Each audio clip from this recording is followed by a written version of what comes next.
ஜெர்மனியில் வீட்டில் மக்கள் நடமாட்டம் உள்ளதா என்பதை திருடர்கள் பல்வேறு வழிகளில் கண்டுபிடிப்பதாக போலீசார் எச்சரித்துள்ளனர். வழக்கமான இடத்திலிருந்து நகர்த்தப்பட்டு பல நாட்களாக அங்கேயே விடப்பட்டிருக்கும் ஒரு குப்பை தொட்டி அவற்றில் ஒரு அறிகுறி என்று தெரிவிக்கப்படுகிறது. இதன் போது குப்பை தொட்டியை யாராவது கவனிக்கிறார்களா அல்லது நகர்த்துகிறார்களா என பார்ப்பதற்காக திருடர்கள் சில சமயங்களில் வீட்டை சுற்றி பொருட்களை வைப்பார்கள். அந்த பொருட்கள் தொடப்படாமல் இருந்தால் குடியிருப்பாளர்கள் வீட்டில் இல்லை என்பதனை திருடர்கள் புரிந்து கொள்வார்கள். மேலும் அந்த வீட்டை எளிதாக குறிவைக்கலாம் என குற்றவாளிகள் இதன் போது கருதக்கூடும். கதவின் முன் வைக்கப்படும் சிறிய கற்கள், கதவு சட்டத்தில் சொருகப்படும் துண்டு பிரசுரங்கள், ஷட்டர் வகை கதவுகளில் வைக்கப்படும் குச்சிகள் அல்லது இலைகள் மற்றும் கேரேஜ் கதவில் ஒட்டப்படும் டேப் ஆகியவற்றையும் திருடர்கள் இந்த நோக்கத்திற்காக பயன்படுத்துகின்றனர்.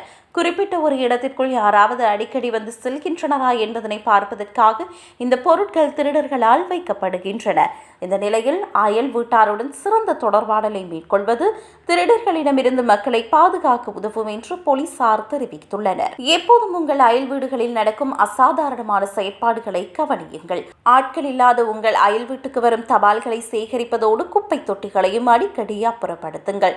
மேலும் யாராவது நீண்ட நாட்களாக அயல் வீட்டை நோட்டமிடுவது போல உங்களுக்கு தோன்றினால் உடனே போலீசாரிடம் முறையிடுங்கள்.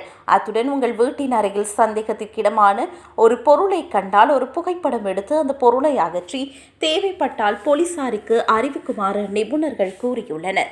மேலும் மக்கள் எப்போதும் எச்சரிக்கையாக இருக்குமாறும் தங்கள் சொத்துக்களை சுற்றியுள்ள அசாதாரண மாற்றங்களை கவனிக்குமாறும் அவர்கள் கேட்டுக்கொண்டுள்ளனர்.